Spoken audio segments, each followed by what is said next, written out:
にちは。今回は悪役令嬢転生おじさん第12話への視聴者の反応をご紹介します。このチャンネルでは最新アニメの視聴者の反応や感想をご紹介しています。みんなの解釈や考察を知るとアニメ視聴の楽しみが増えると思いますので、ぜひ最後までお楽しみください。みんな良いキャラだな。最高の最終回だった。今期アニメの中でナンバーワンだったな。なんだかんだで結局また好感度上がる。本人の知らぬところで好感度上がりまくり。結局グレイスの独り勝ち。面白かったのもあって12話も見た感じがしないな。これはマジでいい最終回だったな。ミキ来い、マジで来い。言うほど悪役令嬢してない。悪役令嬢も乗って悪役令嬢止める話でしょ。男塾や男坂みたいなセリフで締めたな。何よりセリフで終わりか。全然悪役じゃないけどな。ミキやってほしいの。アジア堂はいい仕事した。母親は何者だったの。いい最終回だった。綺麗な終わり方だったな。これ現実時間でどれくらいの期間の話なんかな。海外で人気すごいらしいから2期はありそうだよな。ありがてえ。昔アニメと松平健のネタわかるんか。わからんからマツケンサンバなのにサンバどこってなってたよ。髪を上げたグレイスが可愛すぎて辛かったです。サブタイトルの打ち上げるってこういうことか。ミキは最初からもう周囲からさすぐれ状態だし、見どころが少ないかもね。悪役令嬢もので面白いと思ったのはハメフラの1期以来だった。2期告知なしか。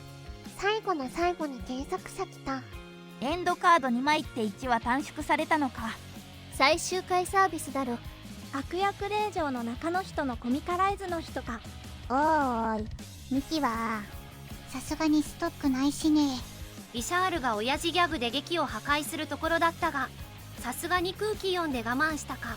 母ちゃんなど残してもやもや。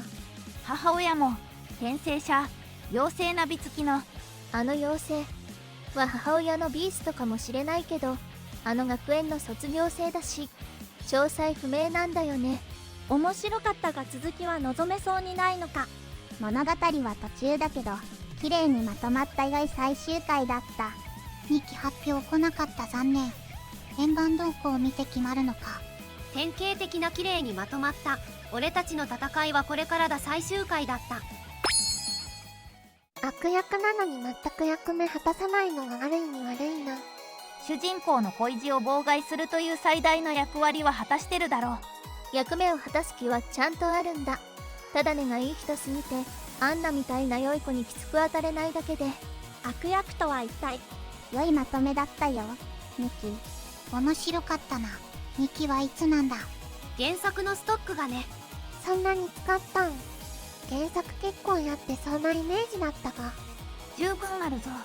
原作たまったらそのうち2期もあるのじゃろ。制作陣の原作と原作者への愛があふれた素晴らしいアニメ化だった。いい最終回だった。ていいか富田林家がおたくりそうな家庭だったわ。最後まで国家にいるよという価値基準をぶれさせなかったビルジール殿下の未来の為政者としての好感度も上がりっぱなしだったよ。面白かった。原作全部読んでるから倍面白い。ぜひ2期もやってほしい。最後まで良いアニメ化であった。これでアニメは終わりでも原作宣言として効果を発揮できてると良いな。いい最終回だった。上山道郎先生の初アニメ化作品をすごくレベル高いアニメに仕上げてくれてアニメスタッフに感謝。まずキャラデザがちゃんと上山道郎先生のキャラになってたしね。木曜夜の楽しみが終わってしまった。素晴らしい作品をありがとうございました。冬アニメのダークホースの評判に偽りなし。誰も傷つけずに幸せにする安心感。一発ネタをしっかり世界観構築してストーリーに仕立てるベテラン漫画家×オールスターの制作 CV に一区の好きなし。冗長にならず滑らず時に勢いで押し切る構成演出アドリブどれも見事。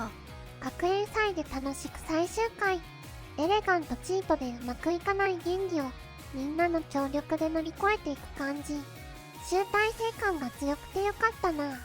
この作品だからこそのグレイスの知的な立ち回りとリアクションが最後まで楽しい。平民と貴族の劇を男女逆転でやるというだいぶ進歩的な内容なんだよな。母親、生みの親という意味で本当に脚本家とか制作者なのかな。アンナが攻略対象全員と一緒にいるけど、みんなしてグレイスへの好感度が上がってるのは笑う。最終は演劇を持ってくるところが実に良いです。前半での演劇の世界観と後半での演劇後の舞台裏や高野菜の描写では見せるものが違うが、うまく話をまとめていると思います。お母様の目論見みはわからないが、生徒会の仲間が一丸となる姿は良かった。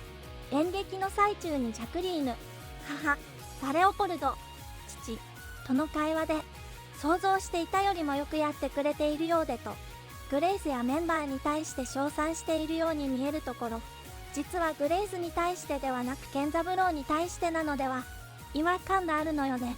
非常に面白かった。シリーズを通して親目線格あるべしという愛情たっぷりのストーリーを笑いとともに成立させた手腕に敬意を表する。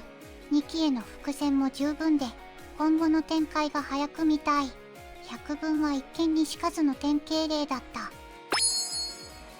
なんかラストにぶっこんできましたね。母親が何かしら事情知ってるみたい。